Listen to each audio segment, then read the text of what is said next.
नाशिकच्या मनमाड पानेवाडीला गारांसह अवकाळी पावसाचा तडाखा। पावसामुळे काढलेला कांदा आणि आंबा पिकाला मोठा फटका।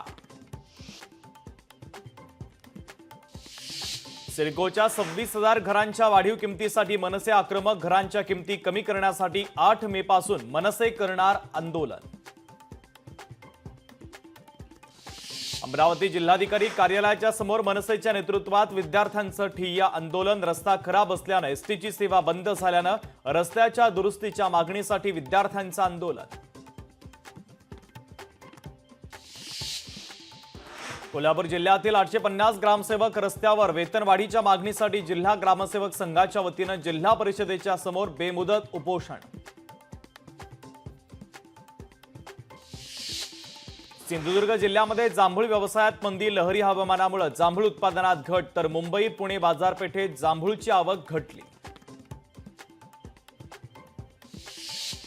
बीडमध्ये पाणीपुरवठा करणारी जलवाहिनी गंजली, तर 32 दिवसांमध्ये बीड शहराचा पाणीपुरवठा खंडित। आमदार संदीप क्षीरसागर घटनास्थळी दाखल। 8 दिवसाला पाणीपुरवठा होणार, आमदार क्षीरसागर यांचा दावा।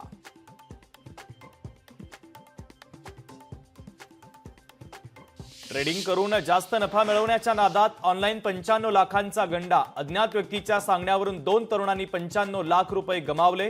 या प्रकरणी नवी मुंबईच्या सायबर पोलीस ठाण्यामध्ये आता गुन्हा दाखल।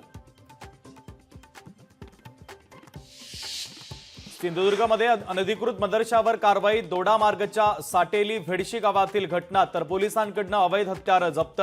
कारवाईत 2 संशयितांना पोलिसांनी चौकशीसाठी घेतलं ताब्यात।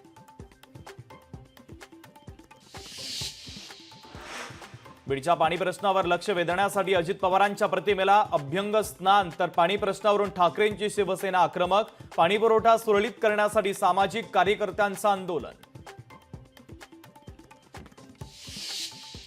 पुणे जिल्ह्यातील भूमी अभिलेख घोटाळा प्रकरणी 2 वरिष्ठ अधिकाऱ्यांची एसआयटी चौकशी होणार। चौकशीसाठी एसआयटीची स्थापना करण्याचे आदेश। महसूल मंत्री चंद्रशेखर बावनकुळेंची हालचाल। मुंबईच्या जंगलामध्ये 54 बिबटे, तर गेल्या 10 वर्षात बिबट्यांच्या संख्येमध्ये 23 ने वाढ। महाराष्ट्र वन विभागाच्या माध्यमातून माहिती समोर।